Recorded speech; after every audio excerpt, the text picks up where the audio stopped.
Here I am to worship, here I am to bow down, here I am to say that you're my God. You're altogether lovely, altogether worthy, altogether wonderful to me.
இரவின் பயங்கரத்திற்கும் பகலில் பறக்கும் அம்பிற்கும், இரவின் பயங்கரத்திற்கும் பகலில் பறக்கும் அம்பிற்கும் வீரன் தேவன் நன்றிவே, வீரன் தேவன் நன்றிவே.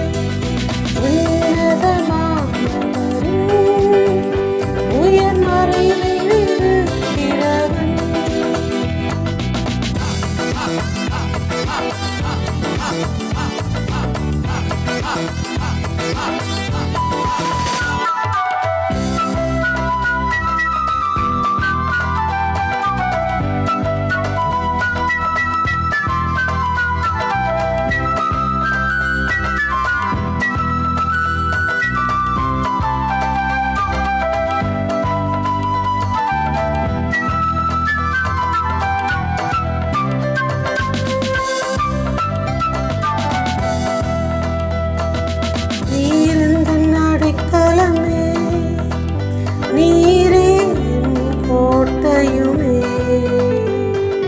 நீரிந்த நடைக்கலமே, நீரே என் கோட்டையுமே. உம்மை நோக்கி பார்க்கின்றேன், உம்மை நோக்கி பார்க்கின்றேன். உன்னதமானவர்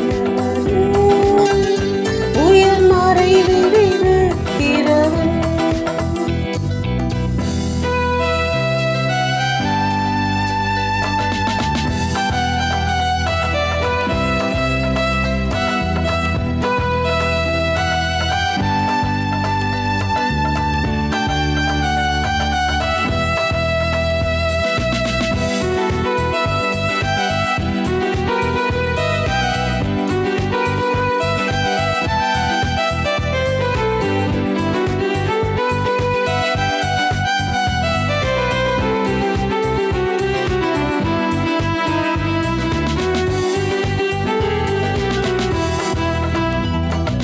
வழிகளில் என்னை காக்க எந்தன் தூதரை அனுப்பிடுவார்.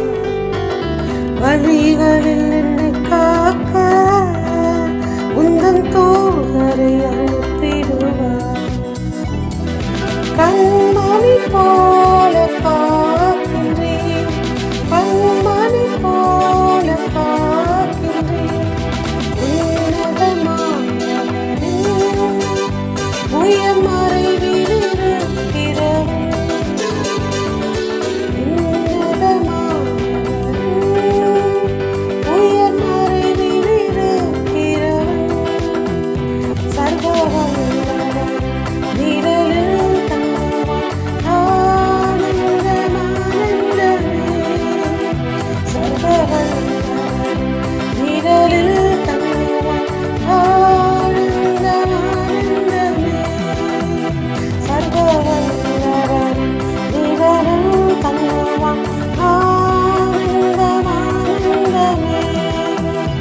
சர்வவல்லவர் இறைவன் கரம் ஆண்டவனானந்தமே.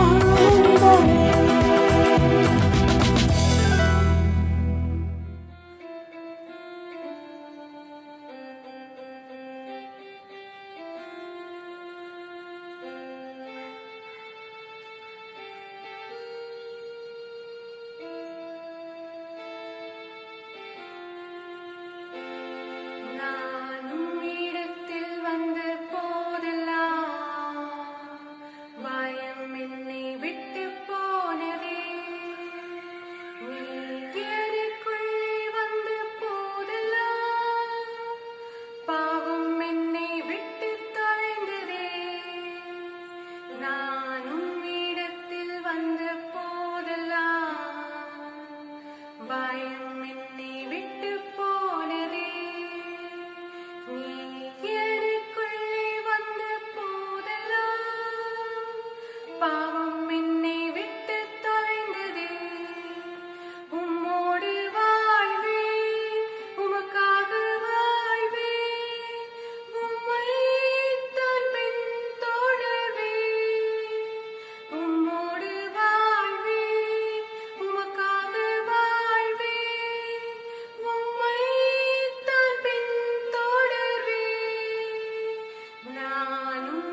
வாசிக்கும்படியாய் குறிக்கப்பட்ட வேத பகுதி சங்கீதங்களின் புஸ்தகம் 42 சங்கீதம் 1 முதல் 11 முடிய.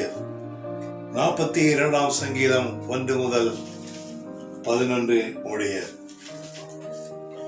மானானது நீரோடைகளை வாஞ்சித்து கதறுமா போல் தேவனே, என் ஆத்துமா உம்மை வாஞ்சித்து கதறுகிறது. என் ஆத்துமா தேவன் மேல், ஜீவனுள்ள தேவன் மேலேயே தாகமாய் இருக்கிறது. நான் எப்பொழுது தேவனுடைய சந்நிதியில் வந்து நிற்பேன்? உன் தேவன் எங்கே என்று அவர்கள் நாள்தோறும் என்னிடத்தில் சொல்கிறபடியால் இரவும் பகலும் என் கண்ணீரே எனக்கு உணவாயிற்று.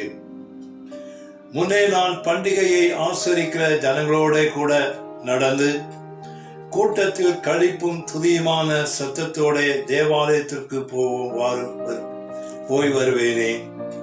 இவைகளை நான் நினைக்கும் போதே என் உள்ளம் எனக்குள்ளே உருகுகிறது. என் ஆத்துமாவே, நீ ஏன் கலங்குகிறாய்? ஏன் எனக்குள் திகைக்கிறாய்? தேவனை நோக்கி காத்திரு. அவர் சமூகத்தில் ரட்சிப்பின் நிமித்தம் நான் இன்னும் அவரை துதிப்பேன். என் தேவனே, என் ஆத்துமா எனக்குள் கலங்குகிறது. ஆகையால் யோர்தான் தேசத்திலும் ஏர்மோன் மலைகளிலும் சிறு மலைகளிலிருந்து உம்மை இணைக்கிறேன். உமது மதகுகளின் இரைச்சலால் ஆழத்தை ஆழம் கூப்பிடுகிறது. உமது அலைகளும் திரைகளும் எல்லாம் என் மேல் புரண்டு போகிறது. ஆகிலும் கர்த்தர் பகற்காலத்திலே தமது கிருபையை கட்டளையிடுகிறார். ராக்காலத்திலே அவர் பாடும் பாட்டு என் வாயில் இருக்கிறது. என் ஜீவனுடைய தேவனை நோக்கி விண்ணப்பம் செய்கிறேன். நான் என் கண்மலையாகிய தேவனை நோக்கி, ஏன் என்னை மறந்தீர்? சத்ருவினால் ஒடுக்கப்பட்டு நான் என் துக்கத்துடனே திரிய வேண்டும் என்று சொல்லுகிறேன். உன் தேவன் எங்கே என்று என் சத்துருக்கள் நாள்தோறும் என்னோட சொல்லி என்னை நிந்திப்பது என் எலும்புகளை உருக்குகிறது போல இருக்கிறது. என் ஆத்துமாவே, நீ ஏன் கலங்குகிறாய்? ஏன் எனக்குள் தேங்குகிறாய்? தேவன் நோக்கி காத்திரு. என் முகத்திற்கு ரட்சிப்பும் என் தேவனாய் இருக்கிறவரை நான் இன்னும் துதிப்பேன். அப்படியாக வாசிக்கும்படியாக குறிக்கப்பட்ட வேத பகுதி வாசித்தாயிற்று. ஆமென். அல்லேலூயா. Praise the Lord. கர்த்தருடைய பரிசுத்த நாமத்திற்கு மகிமை உண்டாவதாக. இன்றைக்கு கர்த்தர் நமக்கும் நம்முடைய சபைக்கும் இதை பார்த்து கொண்டிருக்கிற ஒவ்வொருவருக்கும் தேவன் கொடுக்கிற ஒரு வார்த்தை என்னோட கூட எடுத்து வாசிங்கள். அப்போஸ்தலருடைய நடவடிக்கைகள் 2 அதிகாரம் 25-26 வசனம். அப்போஸ்தலர் 2 அதிகாரம் 25-26 வசனத்தை வாசிப்போம். அவரை குறித்து தாவீது, கர்த்தரை எப்பொழுதும் எனக்கு முன்பாக நிறுத்தி நோக்கி கொண்டிருக்கிறேன். நான் அசைக்கப்படாதபடி அவர் என் வலது பாரிசத்திலே இருக்கிறார்.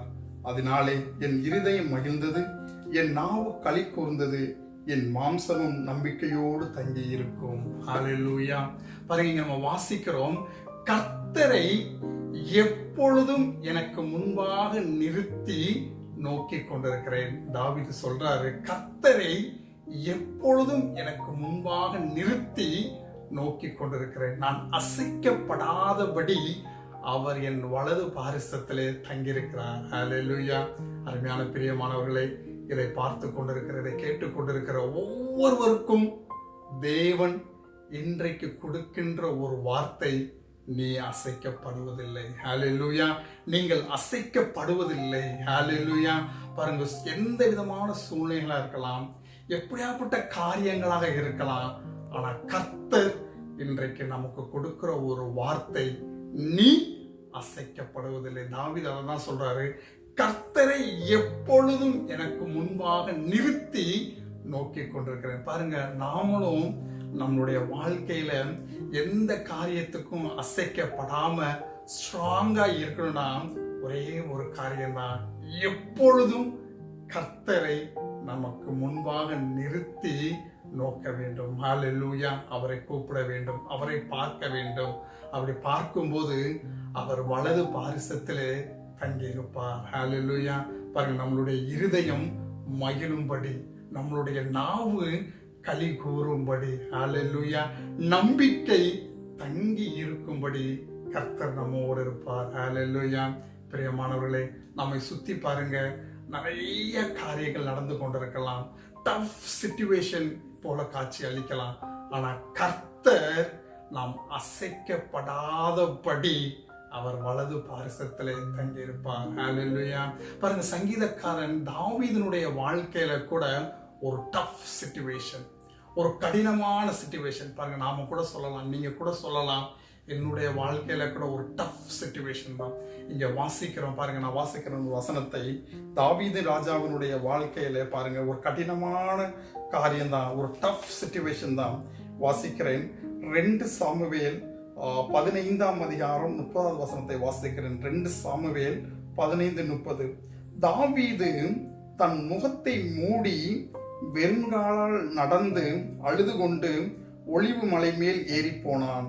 அவனோடு இருந்த சகல ஜனங்களும் முகத்தை மூடிக்கொண்டு ஏறினார்கள். தாவீது தன் முகத்தை மூடி வெறுங்காலால் நடந்து போனான். ஹalleluya. பாருங்க, யார் இந்த தாவீது?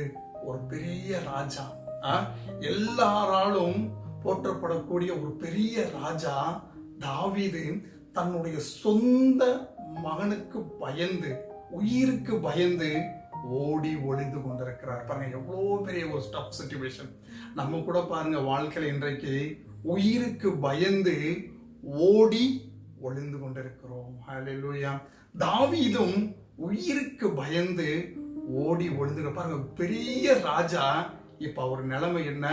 காலில செருப்பு கூட இல்லை. ஹalleluya. பாருங்க, இன்னும் நமக்கெல்லாம் அந்த மாதிரி சிச்சுவேஷன் வரல. ஆனா பெரிய ராஜாங்க, இப்ப அவர் காலில் என்ன? செருப்பு கூட இல்லாம முகத்தை மூடி கொண்டு போறாரு. அவர் மட்டும் இல்ல, அவர் கூட போன எல்லாருமே முகத்தை மூடி கொண்டு போனார்கள். ஹalleluya.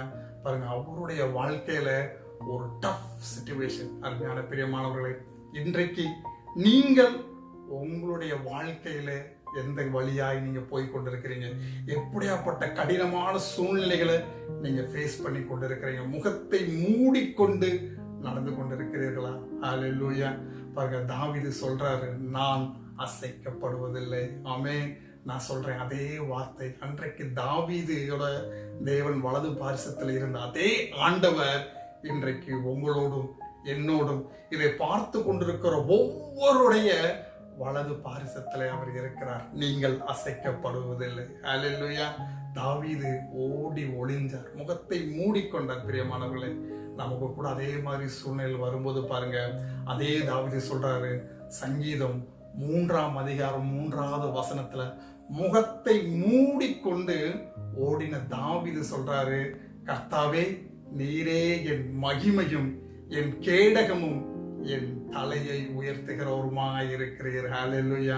நாம் எல்லாரும் இன்றைக்கு சொல்ல போறோம், ஆண்டவரே, நீர் என் மகிமை, நீர் என் கேடகம், நீர் என் தலையை உயர்த்துகிறவர். ஹalleluya. அருமையான பிரியமானவர்களே, தேவன் நமக்கு இன்றைக்கு சொல்கிற ஒரு வார்த்தை, நீ அசைக்கப்படுவதில்லை. ஆமென். நீ அசைக்கப்படுவதில்லை. பாருங்க, சூழ்நிலைகள் எவ்வளவு கடினமாக இருந்தாலும் நீங்கள் அசைக்கப்படுவதில்லை. ஹalleluya. ஆபகுக் 3ஆம் அதிகாரம் 17வது வசனத்தில் நம்ம வாசிக்கிறோம். ஆபகுக் 3ஆம் அதிகாரம் 17வது வசனத்தில் வாசிக்கிறோம், அத்திமரம் துளிர் விடாமல் போனாலும், திராட்சை செடிகளில் பழம் உண்டாகாமல் போனாலும், ஒலிவு மரத்தின் பலன் அற்று போனாலும், வயல்கள் தானியத்தை விளைவியாமற்று போனாலும், கிடையில் ஆட்டு மந்தைகள் முதலற்று போனாலும், தொழுவத்திலே மாடு இல்லாமல் போனாலும், நான் கர்த்தருக்குள் மகிழ்ச்சியாயிருப்பேன், என் இரட்சிப்பின் தேவனுக்குள் களி கூறுவேன். ஹalleluya. பாருங்க, அத்தி மரம் துளிர் விடாமல் போனாலும், என்ன சூழ்நிலைகள் இருந்தாலும் சரி, ஆபகுக் சொல்றாரு, எப்படியாப்பட்ட சூழ்நிலைகளா இருந்தாலும் சரி, நான் பயப்பட மாட்டேன், நான் கர்த்தருக்குள் மகிழ்ச்சியா இருப்பேன். ஹalleluya. ஆம் பிரியமானவர்களே, நாம கூட இன்றைக்கு இந்த சூழ்நிலைகளை நாம் அசைக்கப்படுவதில்லை. ஹalleluya. கர்த்தரை நமக்கு முன்பாக நிறுத்தி நோக்கி கொண்டிருக்கும் போது கர்த்தர் வலது பாரிசத்திலே இருப்பார். எல்லா சூழ்நிலைகளிலும் கர்த்தருக்குள் மகிழ்ச்சியா இருங்கள், நீங்கள் அசைக்கப்படுவதில்லை. ஹல்லேலூயா. பாருங்க, நிறைய நேரத்துல நாம் மகிழ்ச்சியா இருப்பதற்கு தவறி விடுகிறோம். கர்த்தருக்குள் மகிழ்ச்சியா இருப்பதற்கு நாம் தவறி விடுகிறோம். ஹல்லேலூயா. பாருங்க, இந்த இஸ்ரேல் ஜனங்களை ஆண்டவர் என்ன செஞ்சாரு? அடிமைத்தனத்திலிருந்து அழைத்து வெளியே கொண்டு வந்தார். அவர்கள் வனாந்திரத்திலே வழி நடத்தினார், அவர்களை போஷித்தார், அவர்களுக்கு அநேகமான அற்புதங்களை செய்தார், செங்கடல்களை என்ன செஞ்சாரு? பிளந்தார். ஆனா இந்த இஸ்ரேல் ஜனங்கள் பாருங்க, கர்த்தருக்குள் என்ன இல்லை, மகிழ்ச்சியா இல்லவே இல்லை. ஆனால் கர்த்தர் செஞ்ச காரியத்திலே அவர்கள் மகிழ்ச்சியா இருந்தார்கள், சந்தோஷமா இருந்தார். கர்த்தருக்குள் அவர்கள் மன மகிழ்ச்சியா இல்லவே இல்லை. ஹல்லேலூயா. பாருங்க, நம்ம கூட நிறைய நேரங்களில் நமக்கு நல்ல காரியங்கள் நடந்தா, நமக்கு ஒரு நல்ல ஒரு இன்க்ரிமெண்ட் கிடைச்சா, நல்ல வேலை கிடைச்சா, நம்ம குடும்பத்துல வீட்டுல இருக்கிறவங்க கல்யாணம் நடந்தா, நல்ல காரியங்கள் நடந்தா மாத்திரம் என்ன செய்யணும்? சந்தோஷமா இருக்கிறோம். ஹல்லேலூயா. ஆனா ஒரு சின்ன கஷ்டங்கள், ஒரு சின்ன கவலை சூழ்நிலைகள் மாறும்போது நம்மளுடைய மனமும் மாறுது, நம்மளுடைய எண்ணமும் மாறுது, நம்மளுடைய செய்கைகளும் மாறுது. ஹல்லேலூயா. ஆனா கர்த்தர் சொல்றாரு, எப்பொழுதும் கர்த்தருக்குள் மன மகிழ்ச்சி ஆயிருங்கள், கர்த்தருக்குள் சந்தோஷமா இருங்க. அது என்ன சூழ்நிலைகளா இருந்தாலும் சரி, நீங்கள் அசைக்கப்படுவதில்லை. ஹல்லேலூயா. சந்தோஷமா இருங்க பிரியமானவர்களே, நீங்கள் அசைக்கப்படுவதில்லை. எப்படியாப்பட்ட சூழ்நிலைகளா இருக்கலாம். பாருங்க, பவுலும் சீலாவும் சிறைச்சாலையில் அடைக்கப்பட்டார்கள். ஹல்லேலூயா. அவர்கள் சந்தோஷமா இருப்பதற்கு ஒரு சின்ன ரீசன் கூட கிடையாது. அவங்க இருக்கிற இடம் சிறைச்சாலை. அவர்கள் இருக்கிற இடம் சிறைச்சாலை. கைகள் என்னது? விலங்கு, கால்களும் கட்டப்பட்டு அடைக்கப்பட்ட சூழ்நிலை இருக்காங்க. அவங்க துதிப்பதற்கும் சந்தோஷமா இருப்பதற்கும் சூழ்நிலைகள் இல்லவே இல்லை. ஹல்லேலூயா. பாருங்க, வசனத்தை நான் வாசிக்கிறேன், என்னோட கூட வாசிங்கள். அப்போஸ்தலர் 16ஆம் அதிகாரம் 24, 25 வசனம். அப்போஸ்தலர் 16ஆம் அதிகாரம் 24, 25 வசனம். அவன் இப்படியாப்பட்ட கட்டளையை பெற்று அவர்களை உட்காவலரையிலே அடைத்து அவர்கள் கால்களை தொழுவ மரத்திலே மாட்டி வைத்தான். நடுராத்திரியிலே பவுலும் சீலாவும் ஜெபம் பண்ணி தேவனை துதித்து பாடினார்கள். காவலில் வைக்கப்பட்டவர்கள் அதை கேட்டு கொண்டிருந்தார்கள். பாருங்க, அவங்க இருக்கிற இடம் சிறைச்சாலை. அவர்கள் கர்த்தரை நோக்கி ஜெபித்தார்கள், துதித்தார்கள். அதை காவலர்கள் என்ன செஞ்சாங்க? பார்த்து கொண்டிருந்தாங்க. ஒருவேளை அவங்க நினைச்சிருப்பாங்க, அந்த காவலர்லாம் யாரா இவங்க, இவ்வளவு சூழ்நிலை கஷ்டமா இருக்குது, சிறைச்சாலையில உட்காந்து என்ன பண்ணி கொண்டிருக்காங்க? துதித்து கொண்டிருக்காங்கன்னு இந்த காவலர்கள் என்ன செஞ்சிருக்காங்க? யோசித்து கொண்டிருக்கலாம். ஹல்லேலூயா. ஆனா பவுலுக்கும் சீலாவுக்கும் ஒன்று தெரியும், நாங்கள் அசைக்கப்படுவதில்லை. ஹல்லேலூயா. எந்த சூழ்நிலைகள் வந்தாலும் கர்த்தர் எங்கள் வலது பாரிசத்திலே இருக்கிறார் என்று பவுலுக்கும் சீலாவுக்கும் தெரியும். ஹல்லேலூயா. சான்ஸே இல்லை, சிச்சுவேஷன் எல்லாம் இல்லை, ஆனாலும் துதித்தார்கள். அதைத்தான் பிரியமானவர்களே, இன்றைக்கு நான் சொல்கிறேன், கர்த்தருக்குள் எப்பொழுதும் மன மகிழ்ச்சியா இருங்க, சந்தோஷமா இருங்க. சூழ்நிலைகள் எவ்வளவு மோசமா போனாலும் நீங்கள் அசைக்கப்படுவதில்லை. பாருங்க, அங்க என்ன நடந்தது? அந்த சிறைச்சாலைக்காரன் அவர்களுக்கு நடந்த காரியத்தை கண்டு என்ன செஞ்சான்? நாங்க என்ன செய்யட்டும் சொல்லும் ஆண்டவன் மாறேன்ட்டு பவுல்கிட்ட கேட்டான். அந்த சிறைச்சாலை அவங்க துதிக்கும் போது அந்த சிறைச்சாலையின் கதவுகள் என்னப்பட்டது? திறக்கப்பட்டது. உடனே அங்க வெளியே இருந்த அந்த சிறைச்சாலைக்காரன் கேட்கிறான். பாருங்க, அதிலே வாசிக்கிறோம், 16ஆம் அதிகாரம் 30வது வசனம். அவர்களை வெளியே அழைத்து வந்து, ஆண்டவன்மாரே, ரட்சிக்கப்படுவதற்கு நான் என்ன செய்ய வேண்டும்? பாருங்க, சிறைச்சாலைக்காரன் கேட்கிற கேள்வி, ரட்சிக்கப்படுவதற்கு நான் என்ன செய்ய வேண்டும்? காரணம், அந்த சிறைச்சாலைக்காரன் எல்லாமே பார்த்துக்கிட்டு இருக்கான். அவர்கள் கையிலே விலங்கு போடுவதும் கால்களிலே விலங்கு போடுவதும், அவர்கள் அந்த இடத்துல அடைக்கப்பட்ட எல்லாத்தையும் இந்த சிறைச்சாலைக்காரன் பார்த்துக்கிட்டே இருக்கான். ஆனா அவர்களுக்கு நடந்த அந்த அற்புதத்தை பார்த்து அந்த சிறைச்சாலைக்காரன் கேட்கிறான், நான் ரட்சிக்கப்பட என்ன செய்ய வேண்டும்? ஹல்லேலூயா. பாருங்க, நீங்க கூட கடினமான சூழ்நிலைகளில கர்த்தரை துதிக்கும் போது, கர்த்தர் சூழ்நிலைகளை எல்லாம் மாற்றும் பொழுது உங்களை பார்ப்பவர்கள் எல்லாம் கர்த்தரிடத்திலே வரப்போகிறார்கள். ஹல்லேலூயா. இவங்களுடைய வாழ்க்கையா இப்படி இருந்தாங்களே, கஷ்டத்துல இருந்தாங்களே என்று உங்களை பார்க்கிறவர்கள் எல்லாம் கர்த்தரிடத்தில் வரப்போகிறார்கள். ஹல்லேலூயா. நீங்கள் அசைக்கப்படுவதில்லை. பாருங்க, கடினமான சூழ்நிலைகளிலே, கடினமான நேரங்களிலே நம்மளை எப்படி நடத்த வேண்டும் என்று ஆண்டவருக்கு நன்றாக தெரியும். ஹல்லேலூயா. உங்களையும் என்னையும் இதை பார்த்து கொண்டிருக்கிற ஒவ்வொரையும் எப்படி நடத்த வேண்டும் என்று கர்த்தருக்கு நன்றாக தெரியும். என்னோட கூட எடுத்து ஒரு வசனத்தை வாசிங்கள். ஏசாயா 40 அதிகாரம் 11வது வசனத்தை வாசிக்கிறேன். ஏசாயா 40:11 வாசிக்கிறேன். மேய்ப்பனை போல தமது மந்தையை மேய்ப்பார், ஆட்டுக்குட்டிகளை தமது உயரத்தினால் சேர்த்து தமது மடியிலே சுமந்து கரவல் ஆடுகளை மெதுவாய் நடத்துவார். ஹல்லேலூயா. மெய்ப்பனை போல தமது மந்தையை என்ன செய்வார்? அவர் மெய்ப்பார், நடத்துவார். அருமையான பிரியமானவர்களே, இதை பார்த்து கொண்டிருக்கிற ஒவ்வொருவரையும் கர்த்தர் நமக்கு மெய்ப்பராய் இருந்து அவர் நம்மை நடத்த அவர் வல்லவராய் இருக்கிறார். ஹல்லேலூயா. ஆட்டுக்குட்டிகளை தம் உயரத்தினால் சேர்த்து மடியிலே சுமத்தி, ஹல்லேலூயா, நம்மை அரவணைத்து நம்மளை ஒருங்கிணைத்து அவரை நம் மடியிலே வைத்து நம்மை அவர் வழி நடத்த அவர் நல்லவராக இருக்கிறார். பாருங்க, ஒரு சம்பவத்தை நம்ம வாசிக்கிறோம். என்னோட கூட எடுத்து வாசிங்கள். ஆதியாகமம் 33 அதிகாரம் 13வது வசனத்தை வாசிக்கிறேன். யாக்கோபு ஏசாவிடத்தில் சொல்கிறார். ஆதியாகமம் 33 அதிகாரம் 13வது வசனம். அதற்கு அவன், பிள்ளைகள் இளம் பிள்ளைகள் என்றும் கறவையான ஆடு மாடுகள் என்னிடத்தில் இருக்கிறது என்றும் என் ஆண்டவனுக்கு தெரியும். அவைகளை ஒரு நாளாவது துரிதமாய் ஓட்டினால் மந்தையெல்லாம் மாண்டு போகும். ஹல்லேலூயா. பாருங்க, யாக்கோபு ஏசாவின் இடத்துல சொல்றாரு, கர்த்தர் என்னையும் என் மந்தைகளையும் அவர் எப்படி வழி நடத்துவார் என்று. ஹல்லேலூயா. ஒரு நாள் துரிதமாய் ஓட்டினாலும் மந்தையெல்லாம் மாண்டு போகும். பாருங்க, இதை குறிக்க பிரியமானவர்களே, நிறைய நேரத்தில் நாம கூட நிறைய காரியங்களுக்கு ரொம்ப துரிதமா, ரொம்ப அவசரமா என்ன செஞ்சுக்கிட்டு இருப்போம்? தேட ஆரம்பிச்சிருவோம்.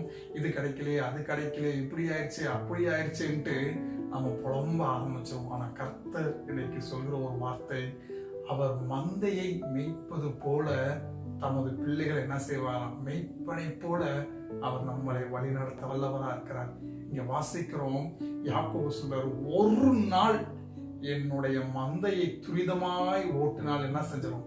அதெல்லாம் மாண்டு போயிடும். பாருங்க, நமக்கு ரைட் டைம், நம்மளுடைய துக்கமான நேரத்துல நமக்கு ரைட் டைம் வழியை உண்டாக்க கர்த்தரால் கூடும். ஹல்லேலூயா. அவர் நம்மை வழி நடத்த அவர் வல்லவரா இருக்கிறார். ஒருவேளை கர்த்தரை முன்னிறுத்த முடியாதபடி, கர்த்தரை தேட முடியாதபடி, கர்த்தரை நோக்கி கூப்பிட முடியாதபடி தடை செய்கிற காரியங்களை, நிறுத்துகின்ற காரியங்களை கர்த்தரிடத்துல இன்றைக்கு நீங்கள் அறிக்கை செய்யுங்கள். ஹல்லேலூயா. கர்த்தர் உங்களுக்கு உதவி செய்வார். என்னென்ன காரியம் தடை செய்கிறதோ, எந்த பாவங்கள், என்ன காரியங்கள் ஆண்டவரிடத்தில் நெருங்கி சேர முடியாதபடி, கர்த்தரை நோக்கி கூப்பிட முடியாதபடி, கர்த்தரை முன்னிறுத்த முடியாதபடி தடை செய்கிறதோ, நீங்கள் ஆண்டவரிடத்துல அறிக்கை செய்யுங்கள். ஆண்டவரிடத்துல சொல்லுங்கள். கர்த்தர் உங்களுக்கு நிச்சயமாக ஒரு விடுதலை கட்டளையிடுவார். ஹல்லேலூயா. பாருங்க, சகைவை ஆண்டவர் சொல்றார், சகைவே கீழே இறங்கி வா. சகைவை பத்தி நமக்கு தெரியும். சகைவை கீழே இறங்கி வா சொல்றாரு. பாருங்க, சகைவு வேகமா என்ன செஞ்சாரு? கீழே இறங்கி வந்து ஆண்டவர் சொல்றாரு, இன்றைக்கு நான் உன் வீட்டிற்கு உன்னோட கூட வந்து தங்கணும்னு சொல்றாரு. பாருங்க, உடனே சகைவு என்ன செய்யறாரு? ஆண்டவரை கூட்டி கொண்டு போறார், அழைத்து கொண்டு போறாரு வீட்டுக்கு. அங்க சுத்தி இருக்கிறவங்க எல்லாருக்கும் தெரியும் சகைவை பத்தி. சகைவு ஒரு பாவி என்று அங்க இருக்கிற எல்லாருக்கும் தெரியும். பாருங்க, இந்த வீட்டிற்கு முன்பாக, உள்ளே போவதற்கு முன்பாக சகைவு ஆண்டவர்கிட்ட சொல்றாரு, ஆண்டவரை, நான் யாரிடத்திலாவது அநியாயமாக பெற்றுக் கொண்டேன் என்றால் நாளை தனையாய் நான் திருப்பி தரேன். 4 times நான் உங்கள்கிட்ட வாங்கினதை விட திருப்பி தரேன். பாருங்க, அன்றைக்கு சகைவுக்கு ஒரு பலவீனம், ஒரு பாவம், அது உடனே ஆண்டவரிடத்துல அறிக்கை செய்தார். பாருங்க, ஆண்டவர் என்ன தெரியுமா செஞ்சாரு? உடனே சகைவை பார்த்து, இன்றைக்கு இந்த வீட்டுக்கு ரட்சிப்பு வந்தது. ஹalleluya.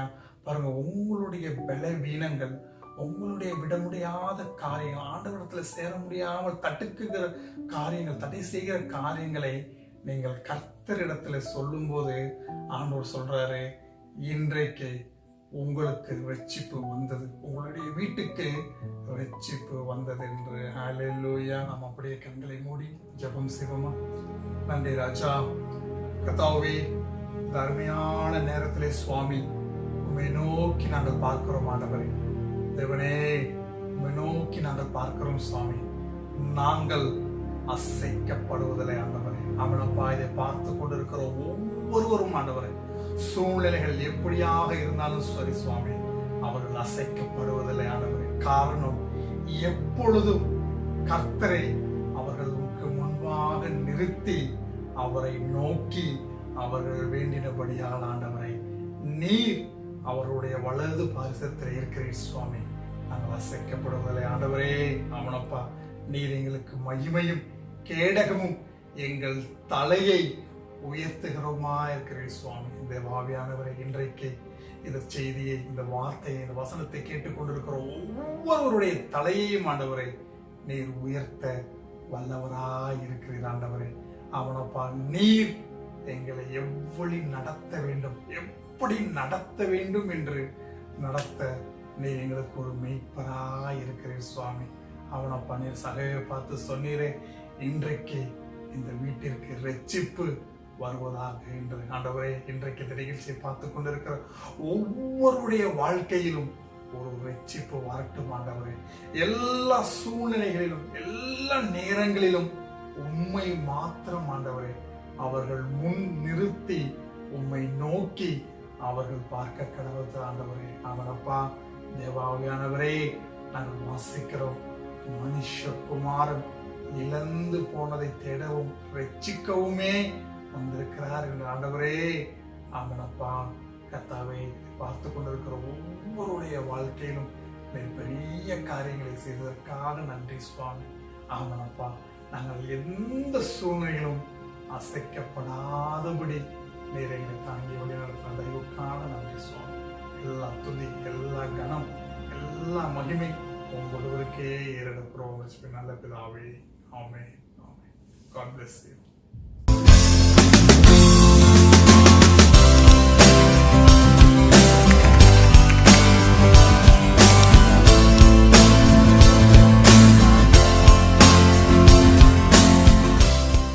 For more videos, subscribe our Church of Jesus Chennai official page.